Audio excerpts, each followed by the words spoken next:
Herzlich willkommen in der Aquarellschule Ella de Fey. Fliegenpilze habe ich immer schon geliebt.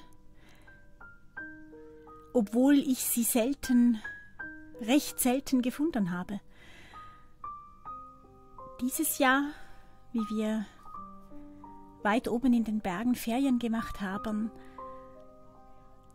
sind wir immer wieder an Plätze gekommen mit zauberhaften Fliegenpilzen in ganz verwunschenen Gegenden, auf Hochebenen, in Wäldern, in so ganz verzaubert, mystisch verwunschenen Wäldern, an Teichen. Also es war wirklich zauberhaft.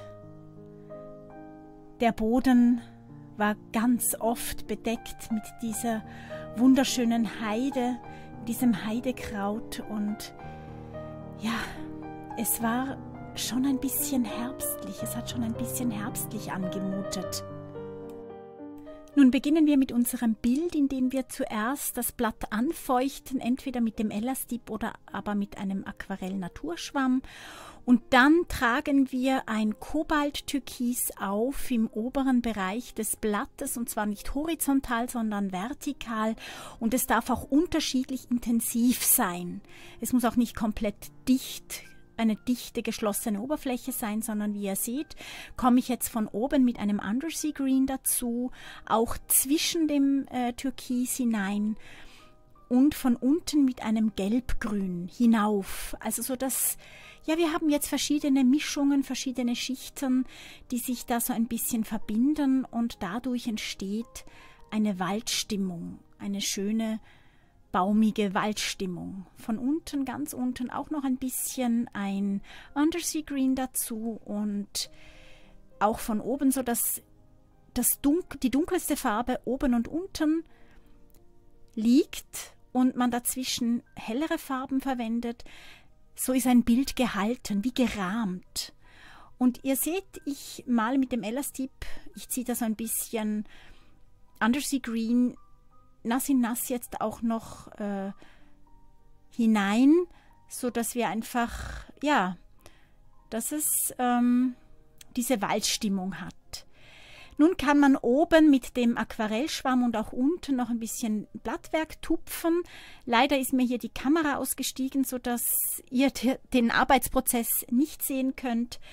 Aber das ist, glaube ich, jetzt auch nicht mal ganz so schwer. Ich habe einfach ein Undersea Green genommen und oben und unten mit dem Aquarell-Naturschwamm nass auf nass getupft. Anschließend muss man es komplett trocknen lassen, um dann mit einem Schrubberpinsel und klarem Wasser die Pilze herauszuwaschen. Mit der Auswaschtechnik. Einfach mit klarem Wasser anlösen, ein bisschen schrubbeln mit dem Schrubberpinsel und abtupfen mit einem sauberen Taschentuch. Und hier darf man auch schon darauf achten, dass die Form des Pilzes schon gegeben ist. Also nicht, dass man irgendwas auswäscht und der Pilz hat dann eigentlich eine ganz andere Form. Man darf wirklich die Pilzform schon fixieren. Mit einem Maestro Nummer 3 von Da Vinci grundiere ich jetzt die Pilze. Hier zuerst den unteren Bereich mit einem Cadmium Orange Hell. Ich möchte, dass die Pilze wie von unten innen ein bisschen leuchten. Es sollen nicht ganz gewöhnliche Pilze sein nur, sondern sogar ein bisschen magische Pilze, leuchtende Pilze, verzauberte Pilze, besondere Pilze, also Lichtpilze mehr oder weniger, zwar Fliegenpilze, aber doch Pilze, die in sich leuchten, von alleine ein bisschen leuchten. Wenn das Ganze trocken ist, ich alle 3 grundiert habe, komme ich von oben mit einer Mischung aus Alizarin, Karmesin und Zinnoberrot und male die Kappe rot, lasse aber den unteren Teil in einem Gelb, nehme dann ein Schattengrün und schattiere den Pilz noch ein bisschen. Auch den hinteren Rand, der da so weit nach unten zieht, kann ich ein bisschen schattieren. Und nun ziehe ich das Ganze auch in die Kappe hinein und ihr seht, es bekommt ein Leuchten von innen. Schon jetzt, obwohl ich mit der Auswaschtechnik noch gar nicht nachgeholfen habe. Schon jetzt leuchtet der Pilz die Kappe sozusagen von innen. Ja, wenn es dann noch nicht trocken ist, kann man mit dem feuchten Taschentuch noch ein bisschen hineintupfen, sodass einzelne Bereiche aufgehellt werden, von oben natürlich, wo auch Licht drauf fällt, und von in der Mitte unten, dass man das Leuchten im Inneren hat. Auch die anderen beiden Pilze grundiere ich jetzt mit denselben Farben, mit Schattengrün, Zinnoberrot und Alizarin-Karmesin, und schaue, dass sie wirklich dieses Leuchten aufweisen. Hier fahre ich jetzt noch mal ein bisschen drüber, da ist es mir zu viel verlaufen, und ich mache das jetzt noch nass in nass. Es hat zwar schon ein bisschen angezogen, aber ist immer noch nass in nass, sodass, ja, dass ich da sehr schöne Farbverläufe noch bekomme. Auch diese dritte Pilzkappe grundiere ich jetzt. Da sieht man nicht drunter, sondern da sieht man nur drauf. Und ihr habt ja vorher gesehen bei den Pilzen, die ich gefunden habe in meinen Ferien in den Bergen. Also ja, bei denen hat man auch schön gesehen, die einen, die sieht man mehr von unten, die anderen, die haben das Käppchen sozusagen noch zu, die sieht man von oben.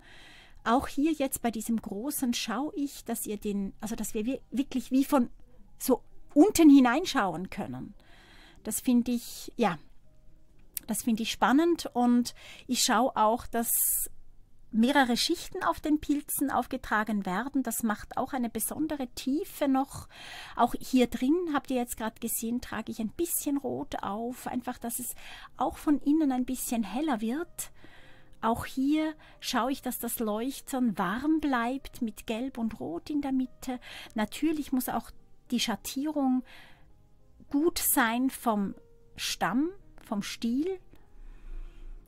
Ja, also schön verbinden, schön verblenden und gut schattieren, sodass auch ein Licht in der Mitte bleibt, dass die Pilze von innen herausleuchten.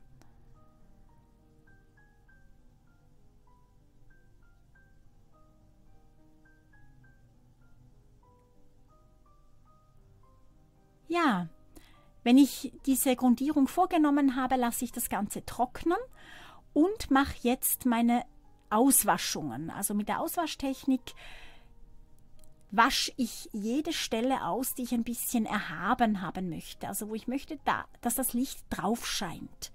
Das mache ich mit einem dicken Rundpinsel. Ich verwende hier einen Casaneo Nummer 8 von Da Vinci, aber da könnt ihr einfach den Rundpinsel verwenden, den ihr zu Hause gerade zur Verfügung habt. Ja, so bekomme ich Licht auf meine Pilze, auf meine Kappen und unten in der Kappe selber, die aber trotzdem zu ist gegen oben hin. Da dringt kein Licht durch den Schirm, sondern nur nach unten. Da schaue ich, dass da auch warmes Licht vorhanden ist.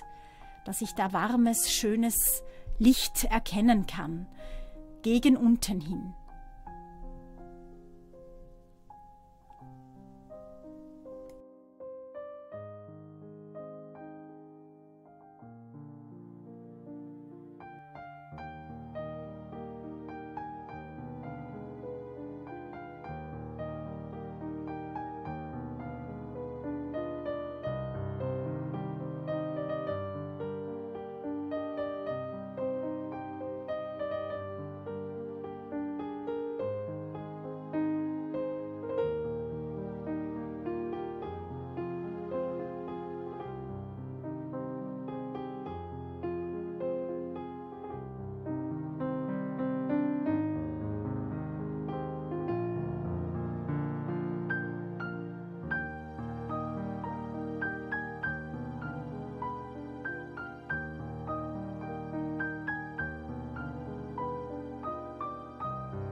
Ja, ihr habt gesehen, ich trage so lange verschiedene Schichten auf oder wasche einzelne Stellen aus, bis ich es zufrieden bin, bis ich das Gefühl habe, der Pilz, der ist wirklich jetzt dreidimensional und leuchtet.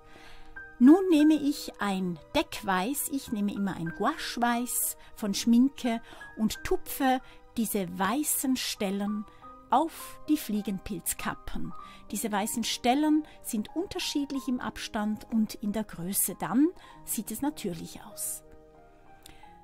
Ja, wenn ich das gemacht habe, nehme ich wieder meinen Elastip und schaue, dass die Pilze von unten her gut eingebettet sind in den Untergrund. Ich nehme eher dunkle Grüntöne wie Undersea Green und Schattengrün und ja, bette diese Pilze wirklich in den Untergrund ein, als würden sie da zwischen dem Gras stehen.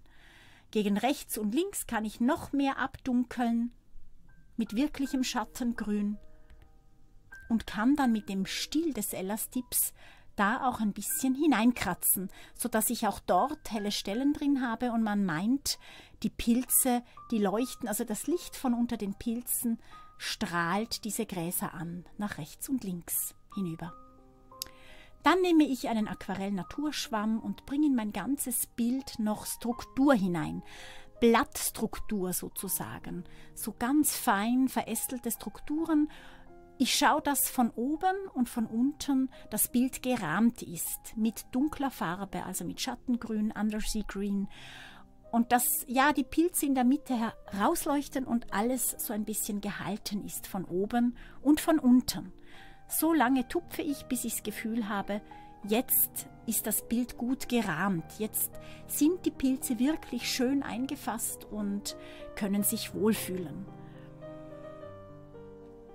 Sobald ich das gemacht habe, nehme ich einen Schriftenpinsel und ziehe rechts und links noch Schattengrün mit dem Schriftenpinsel als in Grasformen ins Bild hinein, gehe dann vielleicht noch einmal drüber, hier jetzt sogar mit einem Alizarin-Karmesin, weil, ja, ich habe zwar die Komplementärfarbe zwischen Rot und Grün, aber ein Bild ist dann harmonisch, wenn außerhalb dieser extremen Akzente wie hier zum Beispiel der Pilz noch einmal dieses Rot auftaucht. Und das kann man wunderschön machen, indem man es einfach mit dem Aquarell-Naturschwamm tupft. So, nun aber der langen Worte ein Ende. Ich hoffe, es hat euch gefallen. Ich wünsche euch eine wunderschöne Zeit. Schaut in meinem Shop vorbei und vergesst nicht, meinen Kanal zu abonnieren, wenn ihr immer wieder eine Information möchtet, sobald ich ein Video einstelle, drückt die Glocke. Ich freue mich, von euch zu hören unten in den Kommentaren und melde mich auf jeden Fall zurück. Alles Gute, herzlichen Dank und bis bald. Tschüss!